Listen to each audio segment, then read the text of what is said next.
You're listening to Sister Stargazers, celestial and terrestrial observations and advice from two real-life sisters. Welcome, fellow stargazers. Your sisters are in the house. Hi, Jude. Hi, Sarah. How are you? I'm good. Happy February. Yay. We're already at episode 74. We're going to be looking at Sunday, February 5th through Saturday, February 11th, launching the week with a full moon. Some really cool themes this week. Where do you want to start? Yes, this full moon is right on Sunday the 5th at 1:28 p.m. Eastern Time. So the sun is in Aquarius at 16 degrees, 41 minutes. The moon is in Leo, directly opposite the sun with the earth in the middle. And the moon is at 16 degrees, 41 minutes Leo. So we have the sun and the moon opposite to each other, but then they are making a square to Uranus and the North Node up in Taurus. Yeah. So it's a really interesting configuration. First of all, because the sign of Aquarius is the sign of the collective, but the sun is the sign of the individual. So in Aquarius, we have the individual in the sign of the collective. Yep. In Leo, we have the moon, which is the sign also of the public. The moon governs the home, but it also governs the public realm. And the moon is in the individual sign of Leo. So Leo is ruled by the sun, and the moon is there. So the sun is the ruler of this lunation. So there's this dynamic between public persona or public, who I am publicly, who I am as an individual, and who I am as an individual in the collective. In the collective, yeah. So there's a lot of dichotomy, finding your place. What is your value in this place, in this culture, in this collective? And Uranus in Taurus at 15 degrees, it's a very close square between the sun and Uranus and the moon and Uranus. So it's also highlighting this. How is it that you can be uniquely yourself? What is it that you have that's unique to contribute, that's of value to this collective? And it's not always obvious. True. Right? So the moon and sun also make a wide square to the North Node, which is at 7 degrees Taurus. So this again is calling on an evolutionary push, to push us into a place where we value our gifts, where we come to recognize the things that are of worth, that are not only of worth to ourselves, but can be of worth to the group, to the collective, to the public.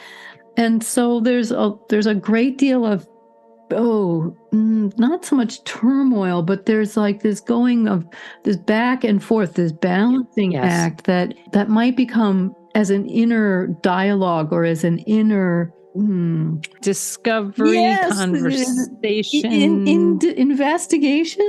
investigation. There's like this inner discovery, inner investigation of where's your place, where's my place, where's my place in the world, and not so much worrying about anybody else's place. There's also in the mundane, if we look at this chart in the mundane aspects or in the mundane way, we could say that the world is trying to not so much push us, but coax us into the world, the sun, the individual, the collective, the public, the personal. There's this kind of situation where we might get pulled to go on either end, to side with something that we deeply believe that may not be a public sentiment, or to side with something that we believe that is deeply a public sentiment. So there's this kind of push-pull thing that might be activated by a situation that Uranus brings up around things of value. So it could be that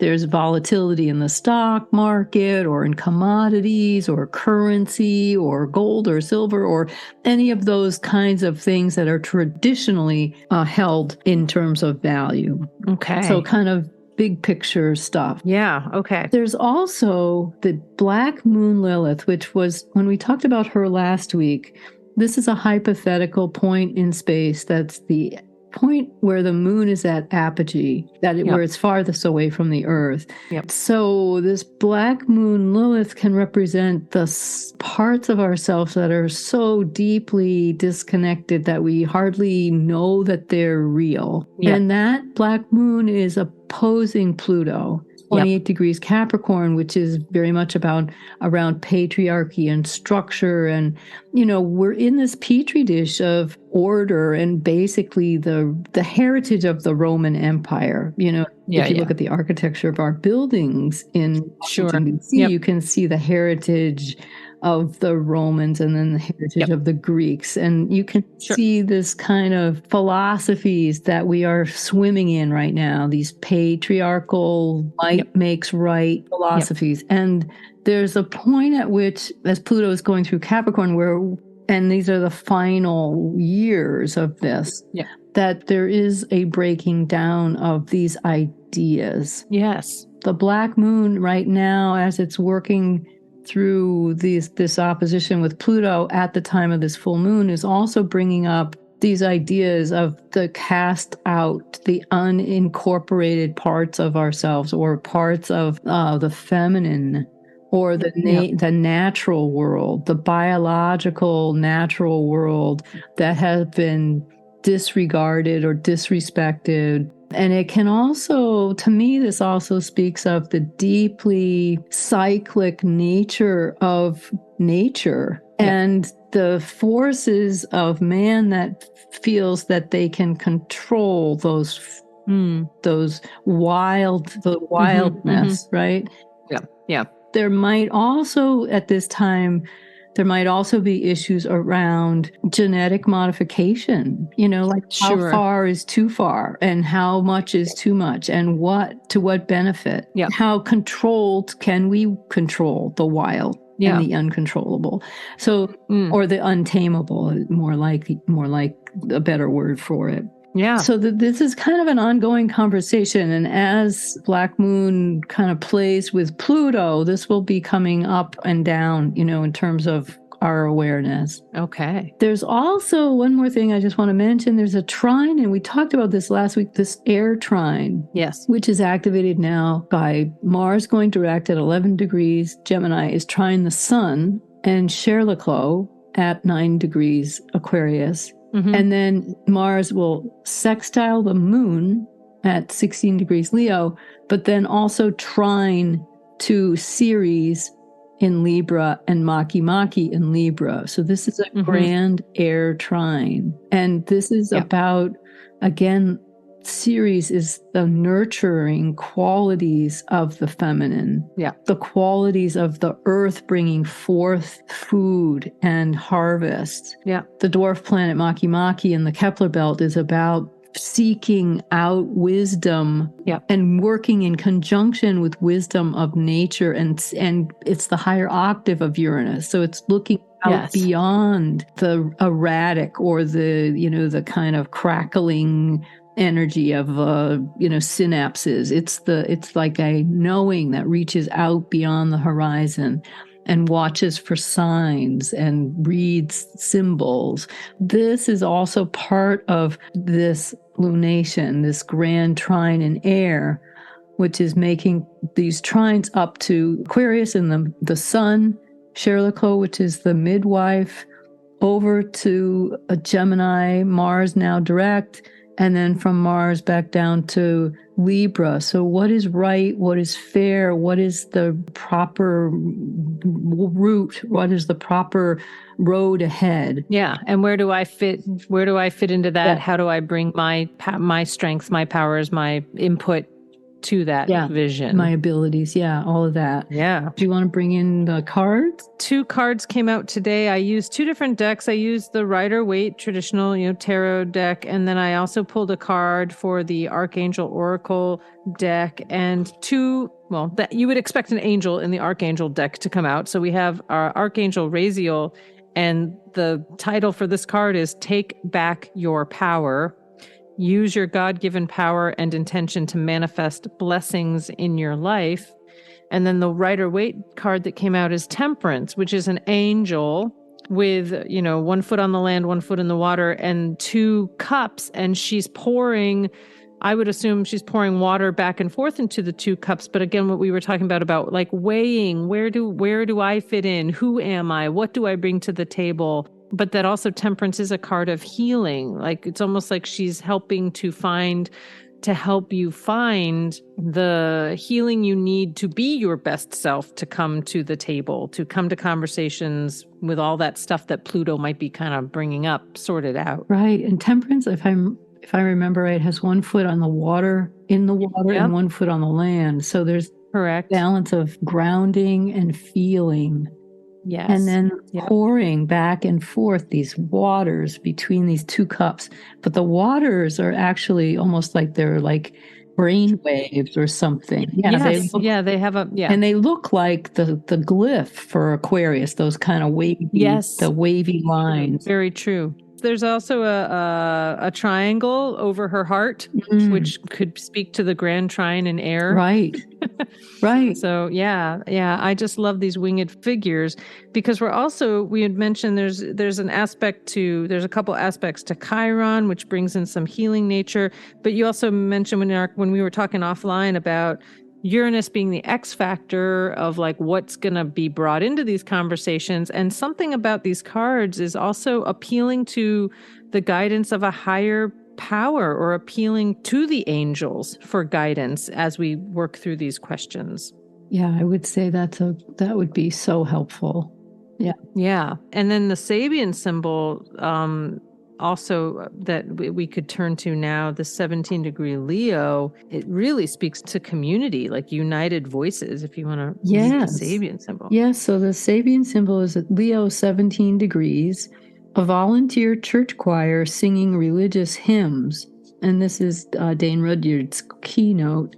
The feeling of togetherness which unites men and women in their dedication to a collective ideal. And I can go on. He does go on. Religion in its institutionalized aspect. And we were talking about, just off camera, how religion is kind of canned, right? Yeah. Yep. And you then had a really interesting definition of what religion is actually. Yeah, that religion is actually, when we think of religion, maybe we might think of like going to a church, going to organized, hearing a lecture, hearing a sermon, being indoctrinated. But actually the root of religion is a revered reverential bonding, and it means to bind together. And there's something about this church choir, a religious community-based church choir, coming together to raise the voices of the collective towards a unified vision. Yes. And then Rudyard goes on to say that the religion in its institutionalized aspect is the attempt to give a transcendental character to the feeling of community. Yeah. So it's trying to manifest or concretize what that spirit of community is. The fellowship of common work needed for subsistence and security in a dangerous world is exalted in periodic rituals in which the co-workers participate. At such moments, the consciousness and feelings of human beings flow into a common mold in which they become refreshed by the experience of shared values and beliefs. Finding where you can get on the same page with people or your coworkers or your community. Yeah. Coming off the full moon on Sunday, taking that into the week. How can we use this going through this week? Yeah, no, you might be feeling it coming more into the moon. Sometimes the lunation, sometimes folks feel it in approaching, but the rest of the week is pretty full. As the moon leaves its opposition with the sun, the moon moves from Leo into Virgo. And when it moves into Virgo, it then makes oppositions to planets Venus, the centaur Nessus, and Neptune and Vesta in Pisces. So we start the week on that full moon, but then as the moon moves through Virgo, it's going to make opposition to Venus. It's going to be asking these questions. These oppositions are going to be a form of questing. Yes, great. Venus in Pisces is exalted there, but the moon's going to be pulling at you saying, well, what do you really love? You know, and then the moon making that opposition to Nessus is going to say, you know, where do you feel stuck? Or where do you feel like you haven't gotten your due? The moon in opposition to Neptune is going to say, can those dreams really be real? The moon in opposition to Vesta in Pisces is going to say, what are you dedicated to? You know, where is your heart? You know, where do you really feel like you are going to be making your mark?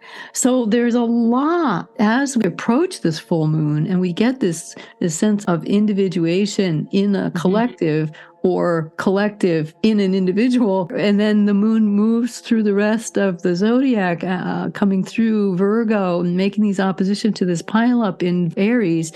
There's going to be a lot of questions. The moon then moves into Libra, makes an opposition to Jupiter. You know, what are you setting your goals on? The moon in opposition then makes a opposition to Juno. You know, who do you want to work with? Yes. The moon then makes an opposition to Chiron. You know, like, can you be yourself and also work with others without getting bulldozed or run over or hurt? Yep. The moon then makes an opposition to Eris at 23 degrees Aries. And she's like, you know, are you willing to go the distance? Okay. So there's a lot in this next week. Yes. And then Mercury changes signs from Capricorn and moves into Aquarius. Okay. So a lot is available. There's a lot of flashy insights that are available by the end of the week. Yeah. It's going to be a week, very much a week of questing, with the moon making so many oppositions to the planets on the other side of the chart. I love that. I think questing is a really nice phrase because it's a forward moving kind of action word that as the questions come, we're investigating, but we're actually moving forward with them. Maybe if people are feeling stuck, journaling, talking with friends, talking it out with trusted people, getting your thoughts and feelings out to keep them moving forward into episode 75. So you all can tune in to see, because that's a lot, but what a great week. Questing. What is your questing? Oh, I love it. Well, thanks, Jude. That was a lot. Yeah. Well, listeners, you know how to reach us. Please email connect@SisterStargazers. We really love hearing from you. connect@SisterStargazers.com. And don't forget, Monday nights, you can tune in anywhere from around the planet to WMPG.org for our weekly call-in astrology show where we try to do a deeper dive into an aspect of the week. Jude, thank you. So amazing. Yeah, thank you, Sarah. See you next time. See you next week. Bye for now. Thanks for listening to Sister Stargazers. Let us know what worked for you this week. Find us on Facebook and post a comment at Sister Stargazers.